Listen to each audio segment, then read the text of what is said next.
साथीहरु नमस्ते, के छ हालखबर? हेर्नुस् यो घर चाहिँ कति राम्रो देखेको। वाउ, हेर्न सक्नुहुन्छ। यो पारीको गाउँ चाहिँ हो। यो गाउँ चाहिँ गौरी शङ्कर टोल हो। यो बाटो चाहिँ सोल्टी होटल जाने बाटो हो, हेर्न सक्नुहुन्छ। अनि यो पारी देखेको सोल्टी होटल हो। यो सोल्टी होटल यो राजा ज्ञानेन्द्रको होटल भन्छन्, तर खासै थाहा छैन है मलाई। ल हेर्न सक्नुहुन्छ साथीहरु, यो चाहिँ हाम्रो छिमेकी भुवन सरको घर हो। अनि यो चाहिँ हाम्रो शिवनगर टोल हो, हेर्न सक्नुहुन्छ। यता चाहिँ घामले गर्दाखेरि अलि कालो कालो आयो है साथीहरु, हेर्नुहुन्छ। हेर्न सक्नुहुन्छ यो पारीको यो चाहिँ भाटबटेनी हो। ल हेर्नु साथीहरु,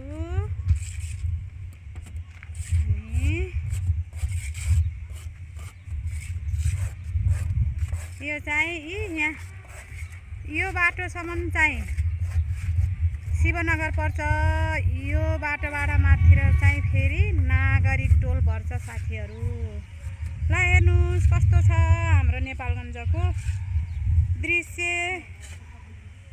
राम्रो लाग्यो हजुरहरुलाई? राम्रो लाग्यो भने लाइक कमेन्ट शेयर गरिदिनु होला हस्।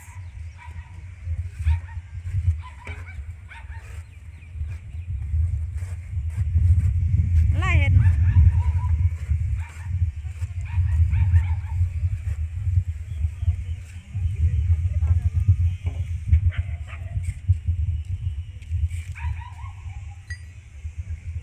दामी छ, दामी छ। ल हेर्न सक्नुहुन्छ गाइज, यहाँ चाहिँ एउटा गाई र भैँसी चरिराखेका छन्। अनि उहाँ चाहिँ सूर्य भगवान हुनुहुन्छ। अब जान लाग्नुभएको छ।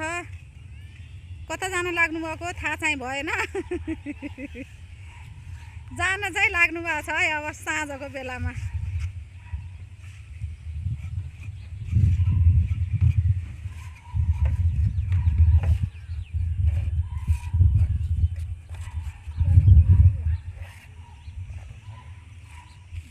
यता चाहिँ हाम्री भान्जीको घर निर्माण हुँदैछ। त्यहाँ 3 जना मिस्त्रीहरू बस्नु भएको।